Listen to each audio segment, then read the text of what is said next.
Hi guys, during the last couple of weeks we've been looking at part whole problems. Week 1 we didn't know the whole amount, and week 2 we didn't know one of the parts. What we're going to do today is we're learning to analyse and solve part whole problems. That means that I'm not going to tell you whether it's the whole amount or the part that we're looking at. I want you to draw the bars in order to represent the problem and make that decision for yourself. To begin with, I'd like to have a look at the following bar models. Here you can see we've got the first one where we don't know the whole amount, and the second where we don't know one of the parts. And what I want you to do is not necessarily solve these, I want you to have a go at making up problems that fit with those bars. So for example, for the first one, I could make up the following problem. There are 189 boys at Hogwarts and 265 girls. How many children are there altogether? There we've got a part whole problem where we've got part are the boys, part are the girls, and the whole amount is the total number of children in the school. Okay, for the second problem, we've got a part whole where we know one of the parts and we know the whole amount. And once again, let's try and make up a problem that fits with that. So here's my attempt. Here we've got Harry and Ron, and the boys are flying 712 miles from London to Hogwarts. So far, they've flown 357 miles. How far do they still have to go? So here, the whole amount is the total distance from London to Hogwarts. That's the 712 miles. Part 357 is how many miles they've travelled so far. And the part that we are looking for is the distance that they've still to travel. Once you've had a go at making up problems to fit each of those bars, then you can have a go at solving them if you like.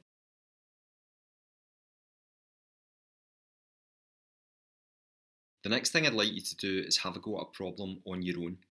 I would take 1 or 2 minutes to read the following questions, and then you can draw pictures, you can use resources, anything at all you'd like in order to help solve this problem.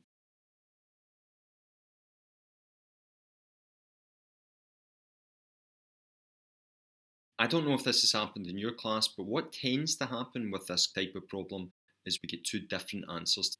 Some people will get the right answer, and some people, understandably, make a simple mistake. So here I have 40 sweets to begin with. I share 8 sweets with my friend. How many sweets do I have now? And lots of people make the same mistake with this problem, and they get an answer of 5. Now, the reason they get an answer of 5 isn't because they're not good at maths, it's because they've not analysed this problem correctly. They've read the question and they've looked at that word, share. And they think to themselves, well, share means divide, so I'll divide 40 by 8 to get an answer of 5. But actually, if we analyse this problem, let's have a look at what we've got. Let's start by drawing a bar to represent the whole amount, and in this case that whole amount is the 40 sweets that I've got to start with. And then what do I do with those sweets? I give some of them away and I keep some, so that tells me I can split my bar into 2 parts, and those are the sweets that I shared with my friend and the sweets that I've got left. Now you can see here we've got a part whole problem where I give part to my friend, I give 8 to my friend, and I keep some. So now that I can see that, I can solve that either by doing 40 take away 8, by counting on from 8 to 40, or by counting back from 40 to 8. So let's just take away, here we've got 40, let's take away those 8, and I'm left with 32. Now, I don't want you to worry if you made a mistake with that. Mistakes are really important, they help us learn, and actually it's good if some people in the class made that mistake, because it highlights why it's so important that we analyse problems and don't just jump in and try and solve it without really understanding what the question is asking us in the first place. It's time to get investigating with a partner. Here I've got 4 different problems for you, and this time, although I do want you to work out the answer, I do want you to solve them, the most important thing that we're doing here is I want you to analyse the problem. So for each one of them, can you draw the part whole?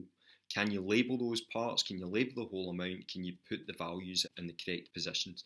Now, I know that there are some of you who will be able to answer this without analysing the problem, but it's so important that we learn this skill, because if we can analyse these problems here, we can start to analyse much more complex problems, and it's really going to help you with your maths. So let's look at the problems. The Hogwarts Express has a capacity of 265. How many seats are unoccupied if there are 87 passengers on board? At the end of the first term, Gryffindor are sitting on 184 house points. During the second term, they are awarded a further 159 house points. What is their points total at the end of term 2? Hagrid takes his piggy bank to buy parts for his motorbike. Parts cost £25.55. He has £18.67 left over. How much did he have in his piggy bank to begin with? And lastly, Ron is looking to buy a new broomstick that costs £29.49. So far he's managed to save £17.80. How much more does he need? Now remember, while I do want you to work these out, the most important thing that we're doing here is we're drawing the bar, we're labelling it correctly, we're describing the whole amount, we're describing the parts, and we're putting those numbers in the correct place. Once you've done that for each of them, then you can solve them using some of the strategies that we've looked at in the past couple of weeks. So take 8 to 10 minutes, work with a partner, and see if you can analyse each of those problems. Okay, hopefully you've had a go at those, you've analysed the problems by drawing the bars, and then you've had a go at solving them using the strategies that we've looked at previously. So, I'm not going to solve each of these, I'm just going to analyse them. So to begin with, let's have a look at question 1. The Hogwarts Express has a capacity of 265. How many seats are unoccupied if there are 87 passengers on board? Here we can start by drawing the bar. We can describe the whole amount. We might not know the value of that, but we can always describe it. And in this case, it's the total capacity of the Hogwarts Express. We're then going to decide on how many parts, and in each of these we've got 2 parts. So let's split that into 2, but we've got 2 parts because we've got occupied seats and we've got unoccupied seats. We know the total capacity is 265, and we know the total occupied seats are 87, so we can put those in. So in this case, what we're looking for is the part that's unoccupied. So here we've got a part whole problem where we don't know one of the parts. Hopefully you applied one of the strategies we've looked at previously in order to solve that. Let's have a look at the next one. At the end of the first term, Gryffindor are sitting on 184 house points. During the second term, they are awarded a further 159 points. What is their points total at the end of term 2? Once again, let's analyse that. And we always analyse it by drawing the bar to begin with. And then we can describe that whole amount. And in this case, the whole amount is the total house points at the end of term 2. We're going to split it into the 2 parts again, but it's 2 parts because we've got the points awarded during term 1 and the points awarded during term 2.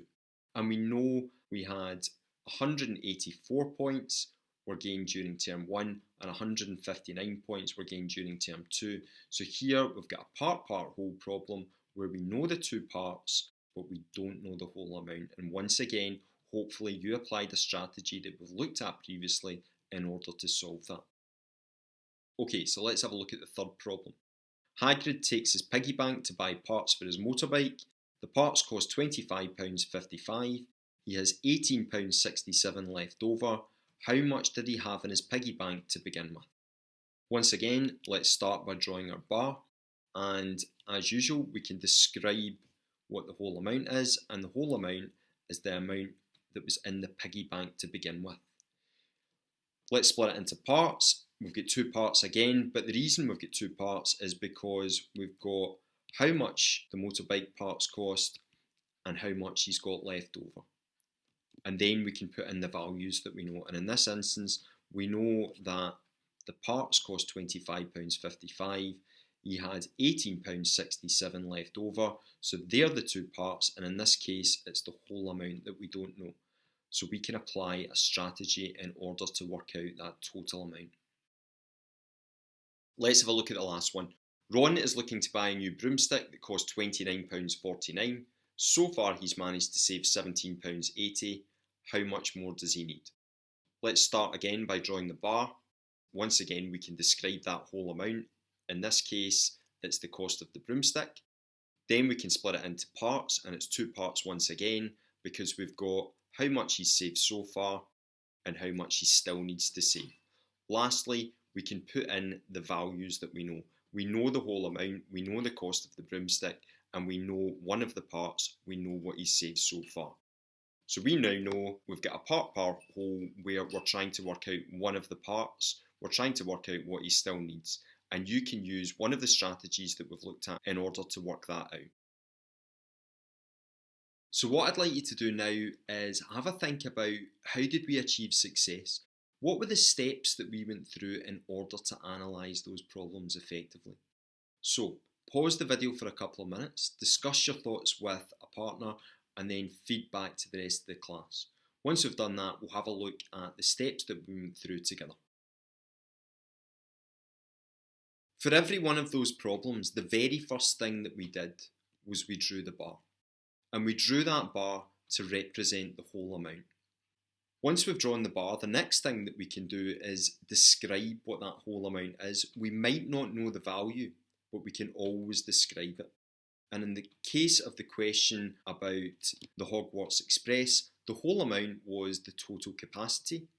And in the case of the question about the house points, it was the total at the end of term 2.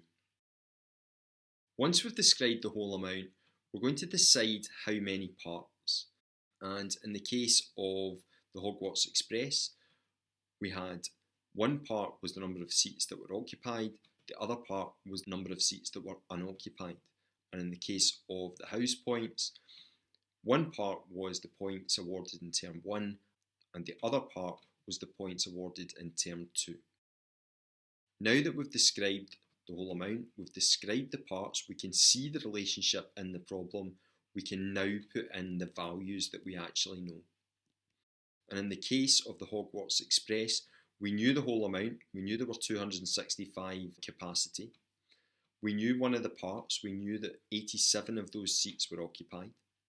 And in the case of the house points, we knew both the parts. We knew term 1 was 184 points, and we knew 159 points were awarded in term 2. So there we've got two part whole problems. The first one we need to find out the whole amount, and the second one we need to find out part. Once we've done that, once we can see the relationship, that's going to help us choose a strategy. That's going to help us decide how we're going to solve it. It's your turn to try that out.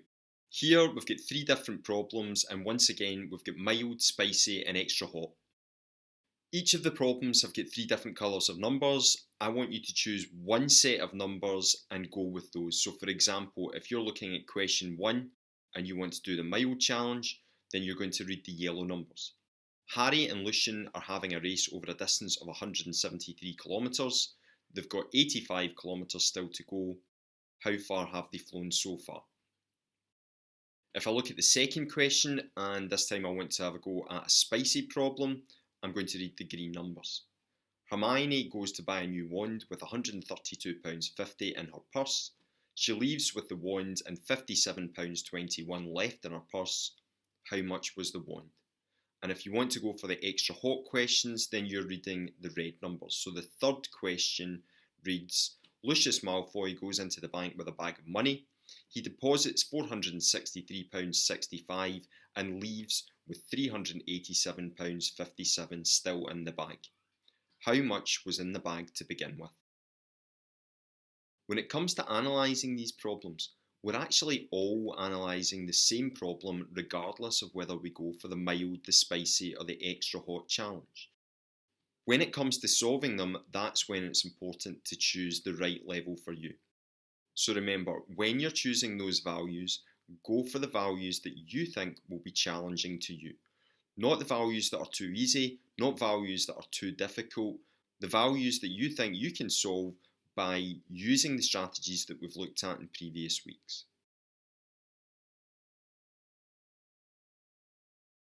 Okay, so hopefully you've had a go at those. You've been able to analyse those problems by drawing the bar, by describing the whole amount, describing the parts, and putting in the values that you knew. That should then have helped you make a decision about the strategy that you're going to use. Hopefully you've then been able to apply that strategy in order to solve them. Now that you've done that, I want you to reflect on the following questions. What have you learned today? What did you find easy or difficult? What did you get stuck at? What helped you when something got tricky? What do you need more help with? What is really making you think? And what are your next steps? The last thing I'm going to ask you to do today is I want you to apply what you've learned. So as a class, I want you to have a go at analysing the following problem together and then using one of the strategies that you've looked at in previous weeks in order to solve it. Hagrid goes into a shop and buys his lunch for £7.89 and a comic for £4.65. How much did he go into the shop with if he leaves with £8.77? Thanks for joining me again this week. Hopefully you enjoyed that. If you've got any questions or you'd like to show me your attempts at today's lesson, then you can contact me at scott.morrow@southayrshire.gov.uk or at Twitter at scottmorrowsa. Next week we'll be looking at something different. We're going to be looking at division problems, so I hope you join me then.